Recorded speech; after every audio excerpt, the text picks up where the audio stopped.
Hello students, आज हम बात करेंगे परसेंट यील्ड के बारे में। तो परसेंट यील्ड होती क्या है? Ratio of the actual yield to the theoretical yield multiplied by 100। Actual yield divide by theoretical yield multiply by 100।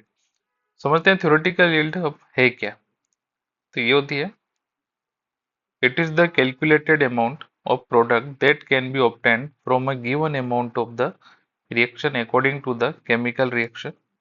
और एक्चुअल यील्ड होती है, it is the amount of product that we finally obtain. ठीक है, इसको एक basic से example से देखते हैं।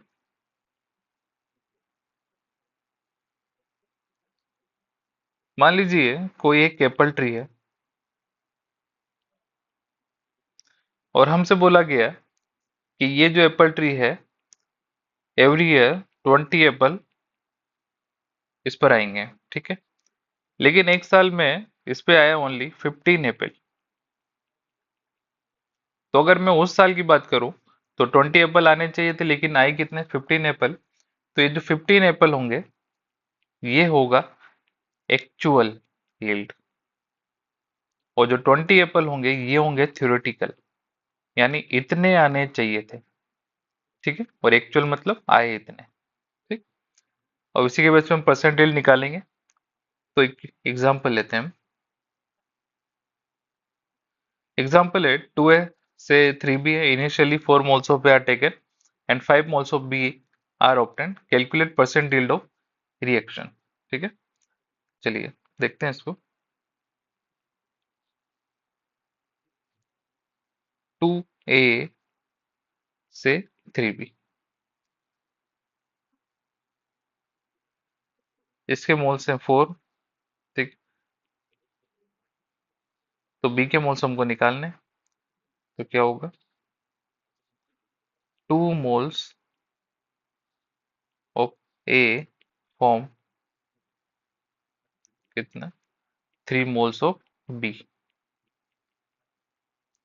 Then 4 moles of A form, ये करेंगे कितना? 3/2 मल्टीप्लाई बाई 4, यानी 6 मोल्स ऑफ बी। ठीक है, तो क्वेश्चन में अगर देखें तो होना चाहिए था 5 मोल्स ऑफ बी हमें मिले, लेकिन मिलने कितने चाहिए थे? 6 मोल्स ऑफ बी। ठीक है, तो इसमें अगर हम निकालेंगे परसेंट यील्ड, तो ये हो जाएगा एक्चुअल, यानी मिला कितना? 5, लेकिन मिलना कितना चाहिए था? 6 मल्टीप्लाई बाई 100। तो ये हो जाएगा 83.33%। ठीक है, ऐसे नेक्स्ट क्वेश्चन है। 10 gram sulfur reacts with O2 to form 15 gram SO2. The percent yield of reaction is solution। तो सल्फर प्लस O2, ये SO2। ठीक है, इसके मोल अगर मैं निकालूं तो ये आ जाएगा 10/32। हमें निकालना है SO2 के मोल्स। ठीक है, तो 1 mole SO2, sorry 1 mole sulphur form 1 mole SO2। तो 10/32 mole sulphur form equal to कितना हो जाएगा? Same, 10/32 mole SO2।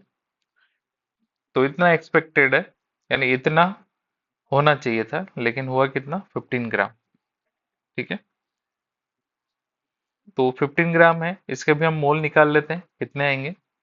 तो मोल ऑफ SO2 जो है 15 डिवाइड बाय हो जाएगा कितना? SO2 का मोलिकुलर मास 64। ठीक है, तो परसेंट यील्ड कितना हो जाएगा? होना कितना चाहिए था? सॉरी, मिला कितना? 15/64।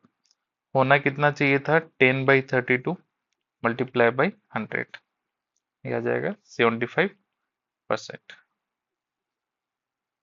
नेक्स्ट क्वेश्चन है N2 plus H2 NH3 initially 12 moles each of N2 and H2 are taken. If 4 moles of NH3 are obtained, calculate percent yield. देखते हैं इसको। N2 plus H2 ये बना NH3। सबसे पहले रिएक्शन को बैलेंस करेंगे, twice N2 and 3H2। Time 0 पर अगर मैं बात करूं तो ये है 12 मोल्स, ये है 12 मोल्स। सबसे पहले निकालेंगे इसमें लिमिटिंग रिएजेंट। लिमिटिंग रिएजेंट होगा मिनिमम 12/2, 12/3, मिनिमम 6,4। तो इसका मतलब है इसमें कौन सा लिमिटिंग रिएजेंट है, H2 इस लिमिटिंग रिएजेंट। तो टाइम t पर कितना हो जाएगा, 12 माइनस 2x, 12 माइनस 3x और ये हो जाएगा 2x। तो लिमिटिंग रिएजेंट है इसमें H2 0, यहाँ से x की वैल्यू आ गई 4, तो इसकी आ जाएगी 12 माइनस 2 इंटू 4 यानी 4, ये हो जाएगा 2 इंटू 4 यानी 8 मोल्स। तो इसमें मिला कितना हमको, if 4 moles of NH3 are obtained, लेकिन मिलना कितना चाहिए था 8 मोल्स। तो कितना हो जाएगा, परसेंट यील्ड मिला 4, लेकिन मिलना कितना चाहिए था 8 मल्टीप्लाई बाई 100 यानी 50%। ठीक है, आई होप आपको समझ में आया होगा। मिलते हैं नेक्स्ट क्लास में। Thank you.